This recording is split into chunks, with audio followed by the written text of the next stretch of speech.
He was the king of Hollywood, the most famous leading man of his generation. Then in 1942, at the peak of his fame, Clark Gable disappeared. He joined the Army Air Forces and flew combat missions over Nazi Germany, seemingly seeking death. What drove Hollywood's biggest star to abandon everything? The answer lies in a tragedy, a secret, and the lost years nobody talks about. Chapter 1: The King Who Had Everything. By 1939, Clark Gable was the biggest movie star in the world. Gone with the Wind had made him immortal as Rhett Butler. Women wanted him. Men wanted to be him. He was 38 years old, handsome, charming, and earning more money than most people could imagine. But Gable hadn't always been a king. Born in 1901 in Ohio, he grew up poor. His mother died when he was 10 months old. His father was an oil driller who moved constantly, dragging young Clark from town to town. Gable never finished high school. He worked in factories, on oil rigs, doing anything to survive. Theater saved him. He joined touring acting companies in his 20s, learned the craft through performance after performance in small towns across America. He was tall, had a distinctive voice, and possessed natural charisma. By 30, he'd made it to Hollywood, and within 2 years, he was a star. MGM Studios built his image carefully: Clark Gable, the man's man. Tough but romantic. Dangerous but reliable. He played adventurers, soldiers, reporters, men who lived by their own rules but always got the girl. Off-screen, MGM cultivated the same persona. Gable hunted, fished, drove fast cars. He was masculine America personified. But beneath the image was a more complicated man. Someone insecure about his lack of education. Someone who'd married older women throughout his life, seeking stability and guidance. Someone who'd never quite believed he deserved his success. And then he met Carole Lombard. Chapter 2: The Love That Changed Everything. Carole Lombard was everything Gable wasn't: educated, sophisticated, comfortable with fame. She was also funny, profane, and completely unimpressed by his movie star status. When they met on a film set in 1936, the chemistry was immediate. There was a problem. Gable was still married to his second wife, Rhea Langham, a wealthy socialite 17 years his senior. Divorces were complicated in 1930s Hollywood. Morality clauses in studio contracts meant scandal could end careers. MGM told Gable to be discreet. But Gable and Lombard didn't do discreet. Their relationship was passionate, public, and genuine. Lombard made Gable laugh. She challenged him intellectually. She didn't care about his image, she wanted the real man underneath. Gable finally divorced Langham in 1939 and married Lombard immediately. It was his third marriage, but the first one that felt right. Friends said they'd never seen Gable so happy. He'd found someone who loved him for who he was, not what he represented. They bought a ranch in Encino, California. Lombard filled it with animals: chickens, ducks, horses. Gable, who'd grown up in poverty, finally had a home. A real home, with a woman he loved, far from Hollywood's manufactured glamour. For 2 years, Clark Gable had everything. And then it was taken away in the cruelest way possible. Chapter 3: The Flight That Destroyed Him. January 16, 1942. World War II was raging. America had just entered the war after Pearl Harbor. Carole Lombard was in Indianapolis selling war bonds. She'd raised over $2 million in a single day. She was supposed to take the train back to Los Angeles, but she was tired and wanted to get home to Gable. Against her mother's advice, she booked a seat on TWA Flight 3, a DC-3 that would fly overnight and get her home by morning. The plane crashed into Potosi Mountain near Las Vegas, killing all 22 people on board. Lombard, her mother, and her press agent died instantly. The wreckage burned for hours. When rescuers finally reached the site, there was almost nothing left to recover. Gable was at home waiting for her. MGM executive Eddie Mannix arrived to tell him. Gable collapsed. Then he demanded to go to the crash site immediately. Mannix tried to stop him. It was too dangerous, too traumatic. Gable didn't care. He needed to see. They drove through the night to Nevada. Gable climbed the mountain to the crash site. He saw the wreckage. The bodies. The burned remains of the woman he loved. Rescue workers tried to keep him away. He pushed past them, searching through debris, looking for, what? Something of Carole to hold on to? Proof that she was really gone. He found a strand of her blonde hair tangled in the wreckage. That's all that was left. He kept it until the day he died. Chapter 4, The Breakdown Nobody Saw. After Lombard's funeral, Gable went back to the Encino ranch. Alone. MGM gave him time off. Unprecedented for the studio that usually worked actors until they collapsed. But Gable didn't rest. He wandered the property, talking to the animals Lombard had loved, drinking heavily, barely eating. Friends who visited said he was a ghost. He'd lost weight. Stopped shaving. Sat for hours staring at nothing. He blamed himself for Lombard's death. If he'd insisted she take the train. If he'd gone with her to Indianapolis. If. MGM was worried. Their biggest star was having a complete breakdown, and the studio had no idea how to handle it. They sent doctors, therapists, friends to talk to him. Nothing worked. Gable was drowning in grief and guilt, and nobody could reach him. Then in August 1942, Gable made a decision that shocked everyone. He enlisted in the United States Army Air Forces.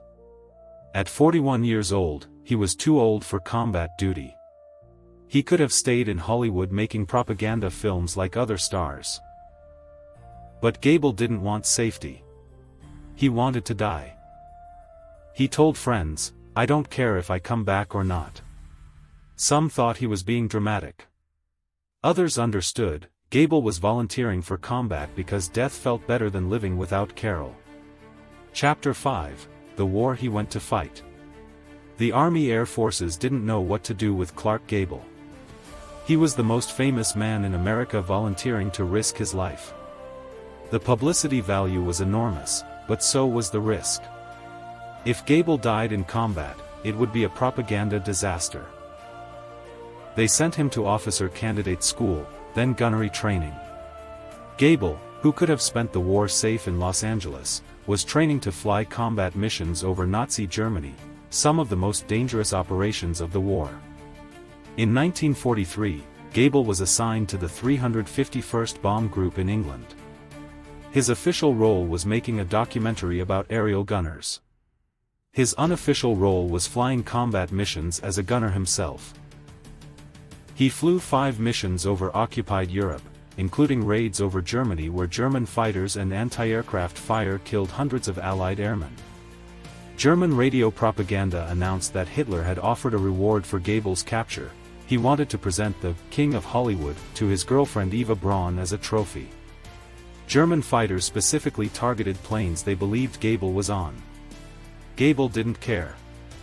His crew members said he was calm under fire, almost serene. One said, it was like he was hoping for a bullet with his name on it. Like he wanted to join Carole wherever she was. But death didn't come. Gable survived every mission. He earned the Distinguished Flying Cross and the Air Medal. And in 1944, after completing his documentary, he was sent home, alive, decorated, and still utterly broken inside. Chapter 6, The Return to Hollywood. When Gable returned to Hollywood in 1944, he was 43 years old and looked 60. The war had aged him. The grief had aged him more. MGM immediately put him back to work. They needed their star earning money again. But Gable wasn't the same actor he'd been before the war. The easy charm was gone. The playful arrogance had disappeared. Directors noticed he seemed distant, mechanical. He'd hit his marks, say his lines, and leave. The magic was missing. Off-screen, Gable was drinking heavily. He'd bought a house, not the Encino ranch he'd shared with Lombard. He sold that immediately after returning. Too many memories. This new place was anonymous, empty, a house but not a home. He dated occasionally. Actresses, socialites, women who wanted to be with Clark Gable the star. But friends said he was never really present. He was going through the motions of life without actually living. MGM was worried again. Their investment wasn't performing at the level they needed. So they did what studios always did, they manufactured a solution. They found women to date Gable publicly. They released stories about his return to form. They created the illusion that the king was back. But it was all lies. Clark Gable had died on that mountain with Carole Lombard. The man who came back from the war was just wearing Gable's face. Chapter 7, The Marriages That Meant Nothing. In 1949, Gable married Lady Sylvia Ashley, a British socialite and the widow of Douglas Fairbanks. It lasted less than 2 years. Friends said Gable was trying to recreate what he'd had with Lombard. But you can't recreate love. You can only miss it. Then in 1955, he married Kay Williams Spreckles, a former actress and model. This marriage lasted, not because of passion, but because Kay understood her role. She wasn't trying to replace Lombard. She was simply giving Gable companionship in his final years. Throughout these marriages, Gable never stopped grieving. He kept Lombard's photos.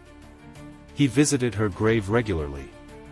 On the anniversary of her death every year, he'd disappear. Nobody knew where he went, but everyone knew why.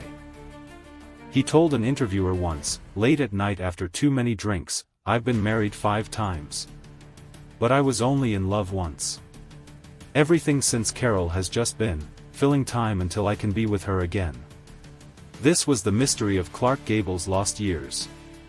Not the war years, those made sense. He was running from grief. But the years after?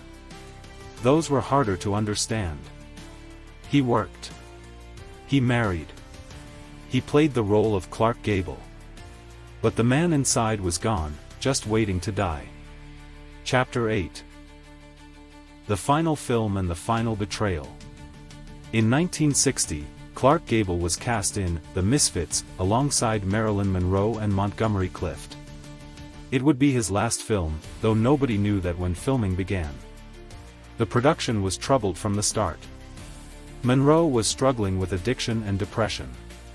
Clift was barely functional. Director John Huston was gambling away the budget in Reno. And Gable, at 59, was doing his own stunts in the Nevada desert heat. Gable insisted on performing dangerous scenes himself, roping wild horses, being dragged through the desert. The crew begged him to use a stunt double. Gable refused. Why? Some said it was professional pride. Others thought he was still seeking the death that had eluded him in World War II.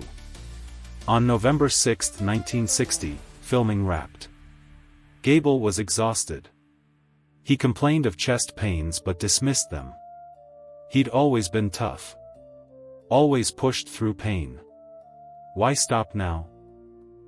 On November 16, Gable had a massive heart attack. He was rushed to the hospital. For 10 days, he lingered, conscious, aware, waiting. His wife Kay was pregnant with their first child, a son Gable would never meet. On November 16, 1960, Clark Gable died at age 59. The official cause was coronary thrombosis. But everyone who knew him understood the real cause, a broken heart that had been dying slowly since January 16, 1942. Chapter 9, The Life He Couldn't Live. After Gable's death, his friends and colleagues told stories that painted a picture of the lost years. The times he'd break down crying on set. The nights he'd drink alone, talking to Lombard's photo. The way he'd flinch whenever anyone mentioned flying, because it reminded him of the plane that killed her. Director Raoul Walsh said, "Clark died the day Carole did. Everything after was just his body refusing to acknowledge it." Gable gave birth to their son, John Clark Gable, 4 months after Clark died. The baby looked exactly like his father. Kay said Clark had been excited about becoming a father again, finally, something to live for. But it came too late. In his will, Gable left specific instructions. He wanted to be buried next to Carole Lombard at Forest Lawn Memorial Park. Not next to his other wives. Not in a family plot. Next to the woman he'd loved for 2 years and mourned for 18. When they buried him, they found the strand of blonde hair he'd recovered from the crash site still in his wallet. He'd carried it every day for 18 years. Through the war. Through his other marriages. Through every moment of the life he'd been forced to live without her. Chapter 10, The Mystery That Defined Him. The mystery of Clark Gable's lost years isn't really a mystery. It's a tragedy. He lost the love of his life in a senseless accident, and he never recovered. He tried. Through war, through work, through other relationships. But nothing filled the void Carole left. Hollywood wanted him to be the king again. MGM needed their investment to keep performing. Fans wanted the charming rogue from Gone with the Wind. But Gable couldn't be that person anymore. That person had died on a mountain in Nevada. The lost years were lost because Gable was lost. Wandering through a life he didn't want to live, playing a role he no longer believed in, waiting for death to reunite him with the only person who'd ever made him feel real. Today, Clark Gable is remembered as the King of Hollywood. His films are classics. His image is iconic. But the man behind the image, the one who spent 18 years grieving, seeking death, and going through the motions, that man is forgotten. Maybe that's what he would have wanted. To be remembered as Rhett Butler, not as the broken man who couldn't live without Carole Lombard. To be remembered as strong, not as someone destroyed by love.